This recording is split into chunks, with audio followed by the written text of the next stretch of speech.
3:42. Hello there, Facebook. Hello, everybody.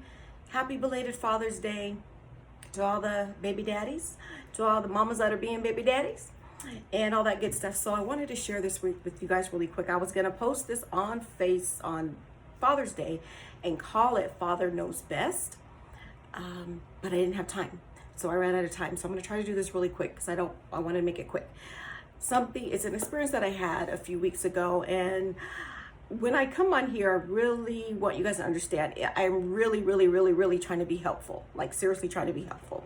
And so by sharing my life experiences, keeping it real, raw, and relatable, I hope that is what I'm doing. So if it's not for you, share it with somebody, because you never know. God will leave the 99 for the one, but you never know who it might be helpful for. So let me go ahead and get into this really quick. So I've been struggling with my asthma for probably since before Mother's Day, like really bad. And long story short, I ended up having to go to the emergency room. And when I went into the emergency room, mind you, I'm tired, I don't feel good, I don't want to be bothered, okay? I just did not want to be bothered at all.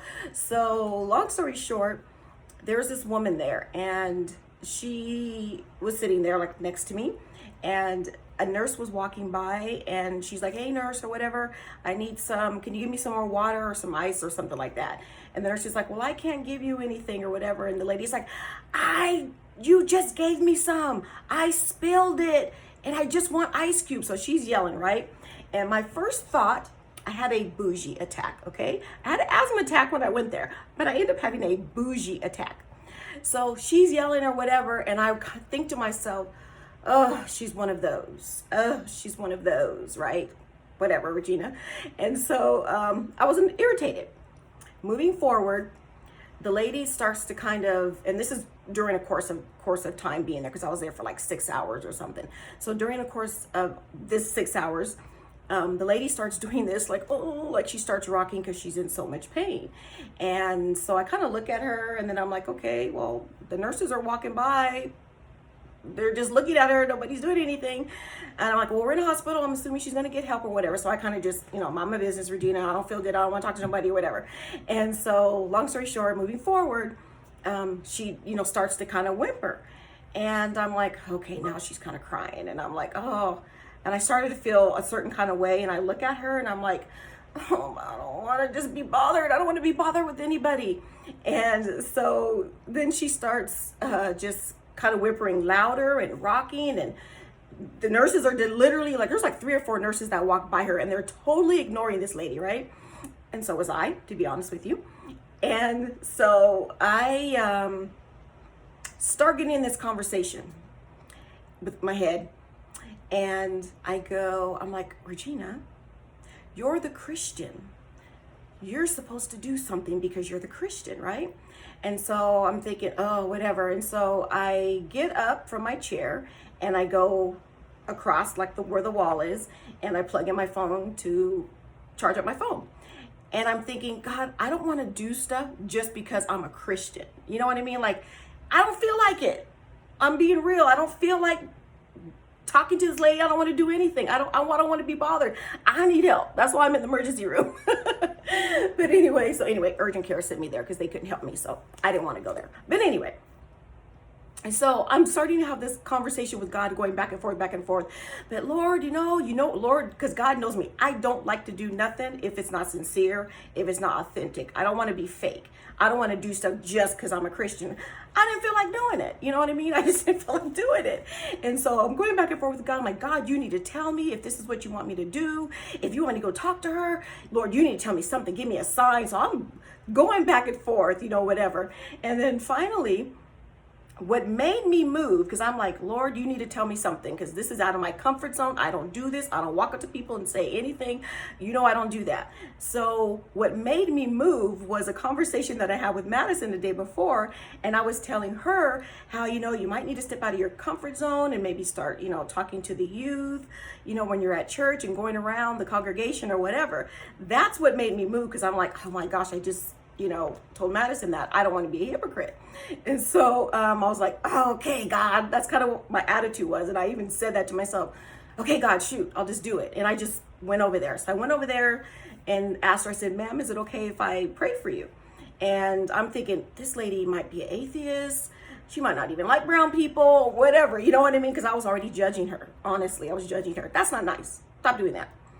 Pow, pow. But anyway, so I'm just thinking all these thoughts like, what if this, what if that? Because this is so out of my comfort zone. So I probably was trying to justify not doing it with all that stupid stuff. And so I said, okay, is it okay if I pray for you? And she said, yes. And so I, just put my hand on her shoulder and I started praying for her. And so mind you, in the back of my mind, I'm thinking, okay, Lord, if you sent me over here to pray for this woman, because like I said, I didn't feel anything. I didn't feel God said to do it. I didn't feel the Holy Spirit. I didn't feel Jesus. I didn't feel God. I didn't feel no kind of Trinity telling me to do anything. I just was like, oh my God, why'd you do anything? So anyway, long story short, I prayed for her. And when I was done, she was still in pain. So I was like, oh no. I said, Lord, now she really ain't gonna believe in you if she didn't believe in you already, because she's still in pain. Why did you have me come over and do this? Now I feel stupid, right? And so, so I was like, so I sat down in my chair and she didn't say nothing. I didn't say nothing. And I just was like, Lord, those that put their trust in you will not be put to shame. Don't be put to shame, Lord. This is your name. This is your name, Lord, right? And so, so I started speaking in tongues. I'm thinking, okay, maybe I need to do that. So I started speaking in tongues. That lady's still in pain. And I'm just like, oh my gosh. And so anyway, moving forward, I started thinking, Regina, just do what you normally do. You start conversations with people, just do what you normally do. So I just started a conversation with her. Hey, what's going on? What's up with your stomach? Yada, yada, yada. So she starts telling me what she has and this and that. So during the course of our conversation and me talking to her, she does say, okay, thank you. I really appreciate you praying for me. Okay. That's the end of our spiritual God stuff. That was it. We didn't say nothing else. I didn't say nothing. I said, thank you. Kept it pushing. And so she's like, starts showing me her grandbaby's picture and tell me about her daughter getting married and da-da-da-da-da-da-da. So I'm paying attention to this, right? Because her countenance started to change as I was talking to her. So I'm like, okay, Lord. And so, what the heck is that? Okay. And so, I was like, interesting. Her pain subsided. As we were talking, her pain subsided. She stopped rocking and all that stuff during the course of that. So, moving forward, later on, she started still kind of having some pains, but she was different. She was able to have, okay, I don't want to tell you, I don't want to jump ahead. So that happened, okay? So we just kept talking for like the rest of the time, and I was there for like 6 hours. So I don't know how long I ended up conversating with her. So anyway, moving forward, I said she was supposed to be admitted for what her stomach issues were. And so I said, okay, I'll go up to the front and see, did they forget about you or whatever? She was, oh yeah, thank you, please do that. So while I was doing that, some other lady sat in my chair where I was sitting next to her, and that lady kind of was being loud too. That lady was on the phone and being loud. So it's funny because the lady that I prayed for, because I lost my chair. So the lady that I prayed for, when I went and sat somewhere else, she looks at me kind of like, mouthed something. I don't know what she mouthed. I just shook my head, yeah, because I don't know what she said. And so she came and sat by me. She's like, oh, I was trying to save your chair for you, and yada yada yada. She's all, but that lady sat there. She's like, that lady's crazy. I thought that was hilarious because I'm like, that's what I thought about you. I thought she was crazy. So it's so funny. But anyway, I mean, it's not funny, but it's kind of funny. So anyway, during the course of this, she was hurt. Like I said, she wasn't feeling better, but like I said, her countenance changed. And she just was able to have joy in the midst of her pain. Okay? That's the only way I can describe it.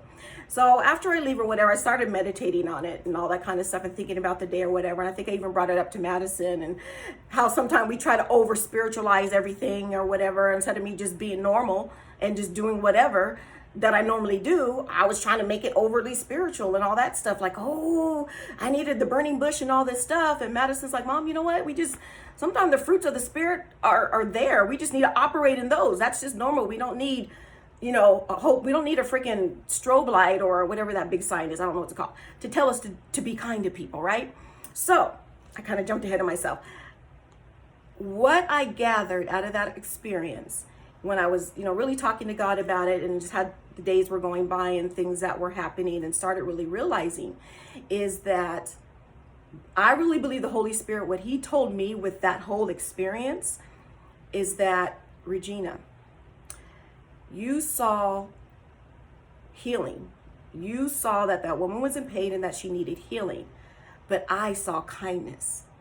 And so I was like, wow, God, wow, that was awesome, because the fact that God's ways are not our ways, and because he's sovereign, even if that lady was healed, if he healed her on the spot, she was still broken inside. And the reason why I said that is because during our conversation, I was picking up on context clues and different things that she was saying. And I gathered from that was that that lady had a lot of rejection, had a lot of people discounting her. So for God to really hone in on somebody and says, I know they're hurting, but what they really need right now is this. And so, because what good is it if you're broken and your body is well, but your insides are tore up? There's no point. You know what I mean? What good is that, really? You're still broken and hurting in the inside. So I say all that to say is that God's ways are not our ways.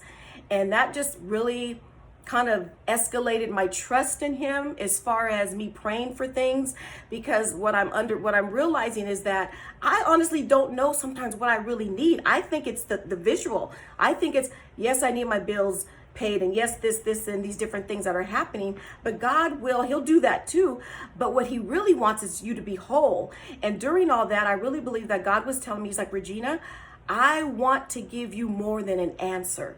I want to give you myself, because I think about the children of Israel. Then, you know, they were in the Israelites or whatever. They're in Egypt. They're being oppressed. God said, I heard your cries and I'm coming down and I'm rescuing you from that hurt. But then now they're in the desert. Now it's like, God, now how you took us out here to die. How are we going to get across this river? He parts the Red Sea, which is huge miracle. He parts the Red Sea. And then it's like, they get to land or whatever. Then it's like, now we're thirsty. Now we're hungry. Now we're this. Now we're that. So there's always going to be some kind of need. There's always going to be some kind of external thing that we're going to want. And God gave that to them. So my point in saying that is they still weren't satisfied with the answer. God knows what they need. And the whole thing of that Israelite and all that stuff was trust. Trust me that I love you. Trust that I love you and I got you. Don't worry about what the answer is going to be. Just trust that I love you and I got you. With that lady, God said, Regina, healing is not what she needs right now. She needs kindness. Show her my kindness. Show her my kindness. And so I just thought that was really cool. And like I said, it's really taking me in a whole different direction and a whole different mindset about when I'm praying and asking for things, and not saying that not to do that, because we got to ask God, you know, or whatever. But just knowing that, Lord, I can trust you enough to whatever the outcome is. I'm not going to focus on just getting these things answered. Like I need this taken care of. I need this and this and this, because you're going to go crazy. But trusting God enough that he loves us so much that he wants us whole. And God is not just give you stuff halfway, because you know what I'm saying? It's just, I don't know. It just really, really has just made me see things differently. And even in my prayer time now, like, and it's hard because I want God, I want those answers. Just give me the answers. But God is like, Regina, I love you that much. I want to give you me. Because just being in God, like even some situations I'm going through or whatever, I'm like, Lord, as long as you're with me, we can do this. I can get through, you know, that Red Sea, and I can get through the wilderness as long as you're with me. I don't know what the answer is. I don't know what the outcome is yet, but as long as you're with me. So I hope that helps somebody today. And again, like I said, share it, not sharing it for views. I don't care about that stuff, because that stuff is irrelevant. And so, but if it will help somebody, because it may not be for you today, that's fine, but you don't know who it's for, because God will leave the 99 for the one. I thank you guys for listening. I know it's a little bit long. I didn't want to make it 15 minutes. I'm trying to make them like 10. But anyway, I'm a storyteller, so I can't help it. But thank you guys for listening. Those of you that listen through the end, special blessings on you, seriously, because God's word does not turn back void. Smooches.